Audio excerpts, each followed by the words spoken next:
Hello folks, Jerry and welcome back to Racing Alice, and today we will be taking a look at the SVT Cobra RE, which is this week's turf car, or was last week's turf car, you guys know what I mean. Pretty much, as you guys can see on screen, this car clearly imitates the SVT Cobra, which has been in the showroom for a while and is a C-Class car. It does well in 1650, the C-Class car, not the turf one, but pretty much this is gonna be like the Sesto Elemento review, so we will go over the basic information about the car first.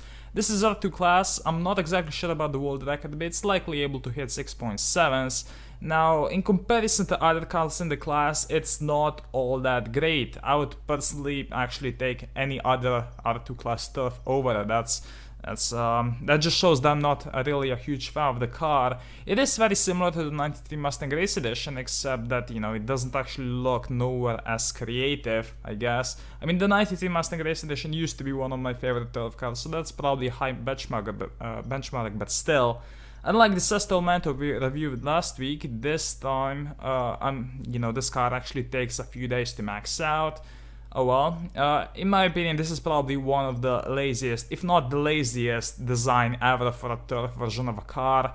I mean, it better looks different, as you guys were able to see at the beginning, so kind of a letdown. Now, let's talk about the price. As of right now, this car is nowhere near as expensive as, let's say, the Honda Civic RE, but it still does hold quite a bit of value because people are interested in it, and it's worth around 15 bucks. I would believe that this one I'm selling right now would sell for that much, and I actually gotta buy it. I can't wait to get rid of it, but whatever. Now this car is kind of new, so the prices will likely fall in the future.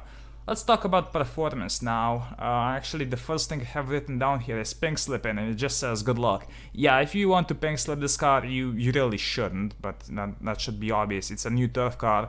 Well, as I've said, 6.7s are pretty likely possible. I didn't actually hit any just because I cannot stand racing this car, which is pretty much the next thing I was gonna mention. It's horrendous to drive. It does use the mixed drop launch, but it's worse than the NSX G3, which uses a very similar one, just because there's way less room for error. It doesn't feel fun. It's really not a good car to drive, and I do not enjoy it whatsoever. In the 68 lobby though, this is the fastest car in the game. I think I saw a screenshot where this ran really low 7.5, which is amazing. Then again, maybe I'm just crazy, but yeah, it can hit really good times in the 68 lobby, and that is that. Now let's talk about how to actually drive the car.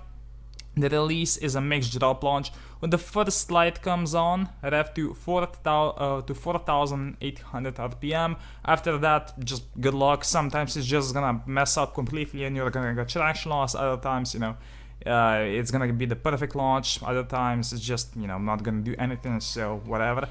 This car, you are supposed to shift it very early. I found them to be optimal at around 6,000 to 6,500 RPM. So I'm not sure how to drive this car at all. I never got, a really good time with it. The only perfect launch I ever got with it, you guys saw on camera, and as you guys can see, I messed up the first gear there, so go figure. But as you guys can tell, I do not like this car whatsoever. Will not recommend it. I mean, I know some people who collect them, but that's their own thing. Personally, I hate it. It's probably my new least favorite car in the game. I'll give this car a 4 out of 10. The pros and cons, the only good thing I can, find that's good about this car is the fact that it's fast in the 68 lobby. It will dominate pretty much everything if you know how to drive it, but that brings me to my cons. The design is super lazy. It's fucking baffling how they can, do something like this. I mean, if you compare the rear end of the SVT Cobra and the SVT Cobra RE, they pretty much just took the spoiler off. Like, it's not creative, it's not amazing at all. And also it's shit to race, that's probably, even worse, so... God, I'm hoping that we're gonna get some, better turf cars, like the Honda Civic RE, but this one was just a huge letdown, and... well, I'll sell this and probably never deal with any of them again. Oh well, thank you guys for watching, I'm Jerry, and I'll see you in the next video. Bye!